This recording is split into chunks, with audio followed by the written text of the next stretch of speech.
Hello and welcome back to Rage Gaming and the ongoing saga that is Season 3. And while it's been an absolute mess of a launch, it's been at least interesting. And while I was making this video, they released the upcoming patch that's going to be changing Malthus and a lot of the way the vaults actually work, as well as details around the actual Construct Companion. All of that doesn't matter for this video though. How are the classes shaping up compared to the theories before it launched? We always based this first round, during that first week, on the race to World First 100. Many notable names return each season to try to claim the top spot, and both Season 1 and 2 had the same two names at the top, Mr. Laguian as a Necromancer and Oogie Boogie reaching World First level 100 as a hardcore character. Some things have changed this time. I always find it fun to go through, so of course we're back for Season 3. Let's talk about what my predictions were this time. Well, I thought Necromancer would win a third time in a row, all because Blood Surge into Bone Spear is just a super strong strategy for leveling. Blood Surge requires next to nothing to work effectively, and Bone Spear has optimal range and burst to clear mobs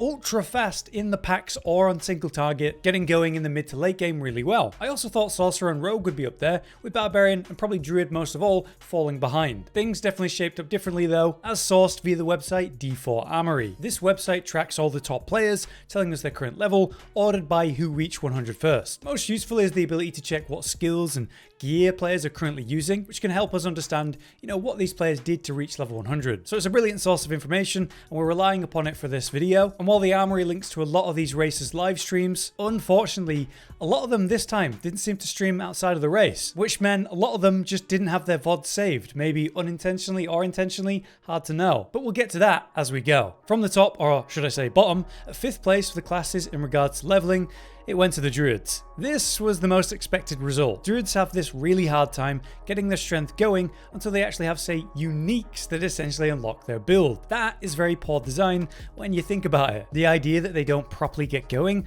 until something they're going to get towards the end of the journey, even though they can target farm bosses for uniques these days, is still way too late. In any case, according to D4 Armory, the first Druid to make it to level 100 was the player Balsamur, who came 21st overall. Still an impressive showing, and full credit for that. Unfortunately though, they didn't stream their attempt, at least there's no footage I can find, so this is footage from the streamer Manarch, who managed to reach level 100 as a Tornado Wolf build in a pretty respectable time. After talking with Cotton about it, Tornado Wolf seemed like the obvious choice for max speed leveling once you have what you need, and that's the issue with the build. Tempest Roar is required, and that's a unique helm. It converts your storm skills to also be werewolf skills, and if we compare that situation to Necromancer, it highlights Druid's leveling problem most of all. Necromancer needs nothing to get Blood Surge going, and then everything you need for the Bone Spear convert, it comes from the Codex, so there's no slowing down. If you're a Druid wanting to level as fast as possible, you want to play Tornado Wolf, and to get that you need to be in World Tier 4, probably farming Duriel, which is the level 100 boss fight. It's just unfair that Druid takes so long to get going properly. Maybe in Season 4 or the upcoming expansion, there'll be some serious reworks to Druid that allows it to actually get going early. In 4th place then, it was surprisingly Rogue. Rogue is completely unlike Druid. It's fast and gets going instantly. It comes with lots of mobility and base speed to move and clear quick. It has ranged options, which are even better this season. And it gets a big power spike when unlocking its class spec at level 15. So it comes very early, and that's why it's a good leveler. Somehow, once again, it fell behind on these rankings. I think a part of it comes down to the context of the power of the classes right now on paper. Things are looking a bit weird for Rogue this time, with their main reliable build for damn near everything, Twisting Blades, being noticeably nerfed in this season. It leaves them now relying on the buffs to range builds, in particular Penetrating Shot, and if those aren't good compared to the other top builds of the other top classes, it could leave Rogues in an awkward state, this season. And that seems to be reflected in these rankings. A lot less people are playing Rogue, at least in this race to 100. In this case, we're looking at the footage from the streamer Lucky Luciano, who did a great job last season as well. Lucky was in a 4-man team this time with other well-known names like Gymnasian, Rengar, and Rob2628. Rob was of course the world first level 100 in pre-season. Lucky was playing exactly what we just spoke about though, a range build instead of Twisting Blades, and it looks like an imbue focused Penetrating Shot build using Shadow and Frost imbuements. It's definitely going to be interesting to see where Rogues end up on what build is going to be best. Is it going to be Penetrating Shot? That's what a lot of people were theorizing, so we're going to see some testing in not too long. Lucky though was indeed the first Rogue to level 100 and achieved this in an impressive time of 17 hours and 24 minutes. Every season it gets faster. Though Lucky was the last member of this party to hit level 100, Lucky still placed number 15 on the D4 Armory leaderboards, where the majority of the classes were the remaining 3 were about about to talk about. So let's move forward to third place, which this time was Barbarian. Barbarian had some big changes.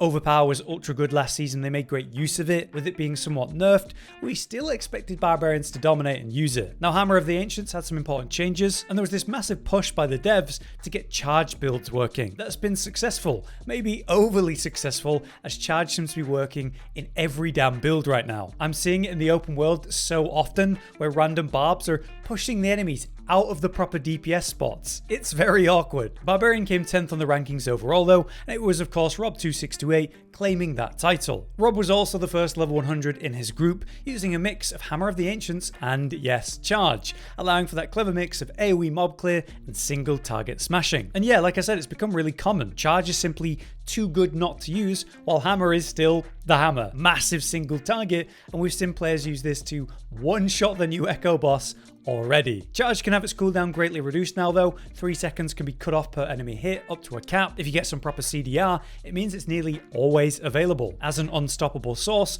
it means things like Tibalt's Will is still going to be fantastic for barbs, and I'm really envious of that as a Necromancer. It seems like charge based builds is going to be very common though in Season 3. We'll see what the meta truly ends up as, but it might even just be Charge combined with Hammer. So, second place. This time, it was Necromancer, who finally didn't win the race to World 100 in the new seasons. The familiar name of Vega took the top spot for Necromancer this season, placing 3rd overall. Vega was part of the group with Leguian and Coma in the past, with Leguian placing 9th this time and Coma just behind at 11th. So why? What happened this time? Well, I wish I could tell you the exact details. Vega's stream doesn't link to anything, and both Leguian and Coma didn't save their VODs. Fortunately, I was able to check live on the day, see what they were doing at the time, and naturally, it was Bone Spear, and I fully expect them to have used Blood Surge on the way to World Tier 3. This footage is from the player Gymnasium, who was in the group with Rob and Lucky. Gymnasium reached level 100, 3rd in said group, and as expected, they were playing Bone Spear, just not relying on Iron Maiden for the Essence gen,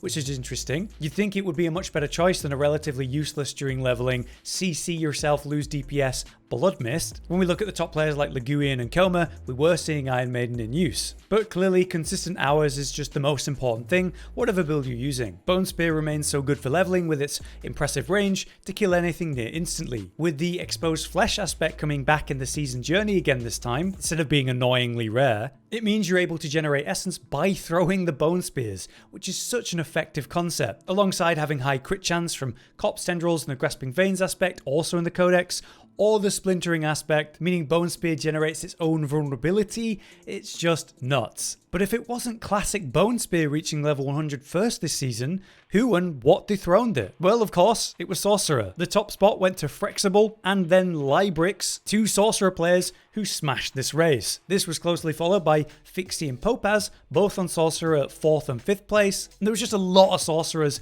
on the list this time around. As you might imagine, the build used for speed leveling in this case was Firewall. Though there were a bunch of different mixes where players were using different abilities, though Firewall was of course the core of it. The footage we're looking at isn't by any of those top players I just mentioned though, who didn't save their VODs, not a single one. Thankfully, we have this footage from streamer 7, who came 13th overall, who, very interestingly, wasn't using Firewall, was using Blizzard. It certainly makes you wonder if the build slowed this player down a bit. Firewall as a build has been popular in the past for its instant effectiveness, and yeah, everyone else was running it. It doesn't need remotely as many aspects and ideal affixes to work, and it's very kind on your mana, relying on aspects found in the Codex. Obviously, as a build, it's much better at mob clear than single target, but when leveling, there's nothing that poses a real threat. There's nothing with a huge health pool to get through. It's like 90% mobbing, and that's what it shines at. You can place a wall or two while running and move forward. The mobs chasing you will walk through, burn and die, so you never really have to slow down. Though it's certainly the case that once you're done leveling,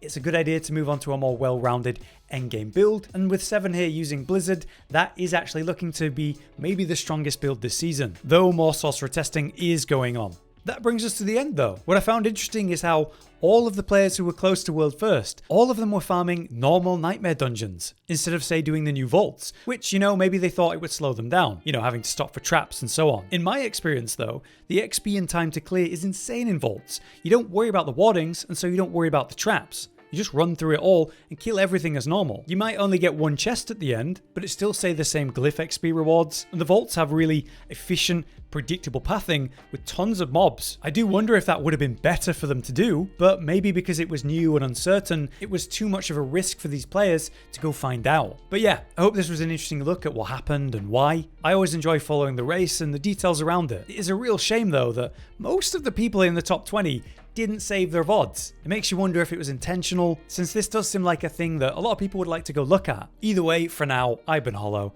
You've been you. Thanks for watching. Josh, Cotton, and Hollow with the videos, dropping the humor like a hammer on your tippy toes, bringing entertainment on a daily arrangement to take our insanity and turn it into entertainment. Yes, I said entertainment twice, to reiterate that it is nice to look into your faces on a mostly daily basis when you let us in your homes to make the whole world a stage. Goodbye.